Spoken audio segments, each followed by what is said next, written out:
He's an interesting character. You're friends. Yeah. So you actually said this about me and Andrew Tate. You gotta love the way he controls a room. Whenever he gets into the room, the guy is intelligent. He's quick on his feet. He rattles things off. He's got such command of information. He sits down with Piers Morgan. Now, Piers Morgan, one of the best out there, and he's brutal. He doesn't hold back. He comes after you. He's not taking it easy. But Andrew sat down with him, and I'm telling you, he controls the room, even with Piers Morgan. Now, I would take slight issue with that, Michael, as you would expect. Well, I give you a good compliment because I believe that. Yeah, but I know what you mean about Tate. He's a very charismatic guy.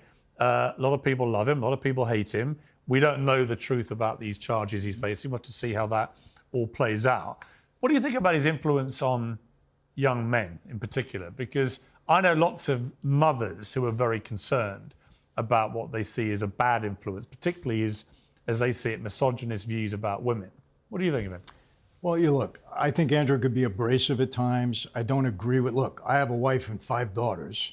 And my wife, anybody will tell you, I put her up on a pedestal. My daughters are all very independent. So when you see Andrew Tate say women should stay at home, they shouldn't go out to work, the man should be in control of them, they shouldn't even go out without his permission. When you hear him say all that stuff. I don't agree with that, okay?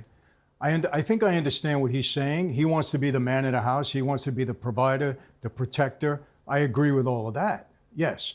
I don't agree that she has to stay in the house and just be a housewife. No, I mean, if my wife wanted to work, she could work. As a matter of fact, she does work. She works with me. But I think his message to young men is vital because I think there's been such a feminization of men, especially in our country, that it's terrible. I mean, it's affecting our military. It's affecting, I mean, I have 5 daughters that say, Dad, I can't find a good guy, you know, and they mean it, you know, and we see what's happening. So we need men to Has it crossed your mind that that might be because they don't want to meet Daddy? Well, I think, or upset Daddy's daughter? Well, it could be, but in some cases it is. But no, I mean, look, I support his message to young men to be men. And like I said, I think a lot of the things he says are taken out of context because people do hate him, you know, because of what he says. But I support. I'm struck by just how widespread his influence is. Amazing. I would say 1 in 5 people that come up to me are young men who want to talk about Andrew Tate. What does that tell you? Well, it That tells men me are hungry for a mentor. Yeah, it tells me that they're hungry for someone who isn't going to demonize young men in the way they feel they've been demonized. I think there's no doubt about that.